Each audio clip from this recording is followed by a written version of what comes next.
ईश्वर में विश्वास करने का क्या अर्थ है? सरल शब्दों में कहे तो ईश्वर में विश्वास करना उन पर भरोसा रखना है। ईश्वर में विश्वास करने में उनके अस्तित्व को स्वीकार करना शामिल है। लेकिन ईश्वर में सच्चा विश्वास इससे कहीं अधिक है। ईश्वरवाद एक अच्छी शुरुआत है, लेकिन यह यात्रा का अंतिम लक्ष्य नहीं है। ईश्वर में विश्वास करना धार्मिक आस्था के लिए आवश्यक है। पवित्र शास्त्र कहता है कि सच्चे ईश्वर में विश्वास करना उनके साथ संबंध की बुनियाद है। बिना विश्वास के ईश्वर को प्रसन्न करना असंभव है, क्योंकि जो कोई उसके पास आता है उसे विश्वास करना चाहिए कि वह विद्यमान है और वह उन लोगों को प्रतिफल देता है जो ईमानदारी से उसकी खोज करते हैं, जैसा इब्रानियों 11:6 में लिखा है। मूल रूप से ईश्वर में विश्वास करने के लिए यह मानना आवश्यक है कि वह वास्तव में विद्यमान है। दुनिया भर में बहुत से लोग अलौकिक जगत में विश्वास करते हैं जिसमें ईश्वर या देवता शामिल है। यहाँ तक कि अगर हम मूर्ति पूजक धर्मों के अनुयायियों को भी छोड़ दें, तब भी बहुत से लोग एक ही व्यक्तिगत ईश्वर में विश्वास करते हैं। यह एक महत्वपूर्ण कदम है, लेकिन केवल ईश्वर के विद्यमान होने का विश्वास करना ही पर्याप्त नहीं है, जैसा कि याकूब 2:19 में बताया गया है। दुष्ट आत्माएं भी ईश्वर के विद्यमान में विश्वास करती है। ईश्वर के अस्तित्व को मात्र स्वीकार करने से कोई ईश्वरीय नहीं बन जाता। ईश्वर में विश्वास करने के लिए प्रतिबद्धता और जीवन में परिवर्तन भी आवश्यक है। हम सभी ऐसी बातों पर विश्वास करते हैं जो हमारे जीवन जीने के तरीके को नहीं बदलती। उदाहरण के लिए, अधिकांश लोग अच्छे आहार और व्यायाम की आवश्यकता के बारे में बताई गई बातों पर विश्वास तो करते हैं, लेकिन उनमें से अधिकांश लोग इन बातों के आधार पर अपने जीवन में कोई परिवर्तन नहीं लाते। ईश्वर के अस्तित्व में विश्वास करने वाले कई लोग इस तथ्य के आलोक में कुछ भी नहीं करते, इसलिए उनका विश्वास वास्तव में दुष्ट आत्माओं के विश्वास से कम नहीं है। जो विश्वास कर्मों में परिणत नहीं होता वह मृत विश्वास है, जैसा याकूब 1:26 में लिखा है। लेकिन ईश्वर में ऐसा विश्वास जो व्यक्ति को कर्म करने के लिए प्रेरित करता है, वह भी पर्याप्त नहीं है। कुछ लोग का ईश्वर में विश्वास उनके जीवन को पूरी तरह से वश में कर लेता है। वे ईश्वर के नाम पर बड़े बड़े बलिदान, धार्मिक भक्ति या सेवा करने के लिए प्रेरित होते हैं। अधिकांश धर्मों में ऐसे लोग होते हैं जो अपने ईश्वर या देवताओं के लिए कुछ भी करने को तैयार रहते हैं, लेकिन संबंधित के ईश्वर के अनुसार भक्त से अपेक्षित कार्यों में आत्महानि या हत्या भी शामिल हो सकती है। किसी सर्वोच्च शक्ति के प्रति समर्पण, सेवा और भक्ति नैतिक शुद्धता की गारंटी नहीं है। ईश्वर में सच्चा विश्वास इस बात पर आधारित है कि वह वास्तव में कौन है।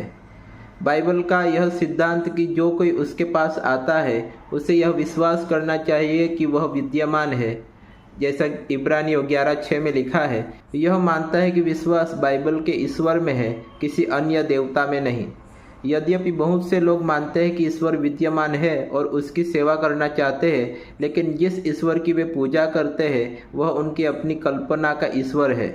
लोग अक्सर ईश्वर को अपनी छवि में ढाल लेते हैं, सच्चे ईश्वर के उन पहलुओं को चुन लेते हैं जो उन्हें भाते हैं। वे यह मान सकते हैं कि वह प्रेम है, जो बाइबल की अवधारणा है, 1 यूहन्ना 4:8 में जैसा लिखा है, लेकिन फिर वे प्रेम की अपनी परिभाषा के अनुसार उसकी व्याख्या कर सकते हैं। कुछ लोगों के लिए ईश्वर एक स्नेही दादाजी के समान है जो उन्हें सुख सुविधाएं देते हैं और उनकी खुशी चाहते हैं। ईसाई संप्रदायों के सदस्य ईश्वर के प्रति समर्पित हो सकते हैं, लेकिन उस ईश्वर के प्रति नहीं जैसा उन्होंने स्वयं को पवित्र शास्त्र में प्रकट किया है। अपने द्वारा गढ़े गए ईश्वर में विश्वास करना व्यर्थ है। यदि हमारा विश्वास वास्तविकता के अनुरूप हो तो हमें ईश्वर में उसी रूप से विश्वास करना चाहिए जैसा उन्होंने स्वयं को बाइबल में प्रकट किया है। त्रिएक ईश्वर जो परिपूर्ण, सर्वज्ञ, सर्वशक्तिमान, सर्वपर्याप्त, अपरिवर्तनीय, सत्य, विश्वास योग्य, कृपालु, प्रेममय, दयालु, पवित्र और न्यायप्रिय है। ईश्वर में उनके द्वारा प्रकट किए गए स्वरूप में वास्तव में विश्वास करने के लिए हमें यीशु मसीह में विश्वास करना चाहिए, जो ईश्वर की महिमा की चमक और उनके अस्तित्व का सटीक प्रतिनिधित्व है, जैसा इब्रानियों 1:3 में लिखा है। यीशु देहधारी परमेश्वर है और उन्हीं के द्वारा परमेश्वर ने स्वयं को हमारे सामने ऐसे प्रकट किया है जिसे हम सब समझ सकते हैं। पुराने समय में परमेश्वर ने अनेक समयों और अनेक प्रकार से भविष्यवक्ताओं के द्वारा हमारे पूर्वजों से बात की, परंतु इन अंतिम दिनों में वह अपने पुत्र के द्वारा हमसे बातें करता है, जैसा इब्रानियों 1:1-2 में लिखा है। जैसा कि यीशु ने कहा, जिस किसी ने मुझे देखा है उसने पिता को देखा है। क्या तुम विश्वास नहीं करते कि मैं पिता में हूँ और पिता मुझ में है? जो बातें मैं तुमसे कहता हूँ वे मैं अपनी ओर से नहीं कहता, परंतु जो पिता मुझ में रहता है वही अपने काम कराता है। मेरा विश्वास करो जब मैं कहता हूँ कि मैं पिता में हूँ और पिता मुझ में है, जैसा यूहन्ना 14:9-11 में प्रभु यीशु ने कहा। आधुनिक संस्कृति में परमेश्वर में सामान्य विश्वास और यहाँ तक कि परमेश्वर के प्रति भक्ति जो हमारे साथी मनुष्यों की सेवा की ओर ले जाती है, सामाजिक रूप से स्वीकार्य है। परंतु यीशु मसीह में परमेश्वर के सर्वोच्च और अंतिम प्रकाशन और परमेश्वर तक पहुँचने को एकमात्र मार्ग के रूप में अधिक विशिष्ट विश्वास सामाजिक रूप से स्वीकार्य नहीं है। ईश्वर में सामान्य विश्वास यहूदियों, ईसाइयों और मुसलमानों को लेकर एकजुट कर सकता है, परंतु यीशु मसीह उन्हें विभाजित कर देंगे। बाइबल कहती है कि कोई भी ईश्वर में उसके वास्तविक स्वरूप में विश्वास तब तक नहीं कर सकता जब तक उस विश्वास में यीशु मसीह शामिल न हो।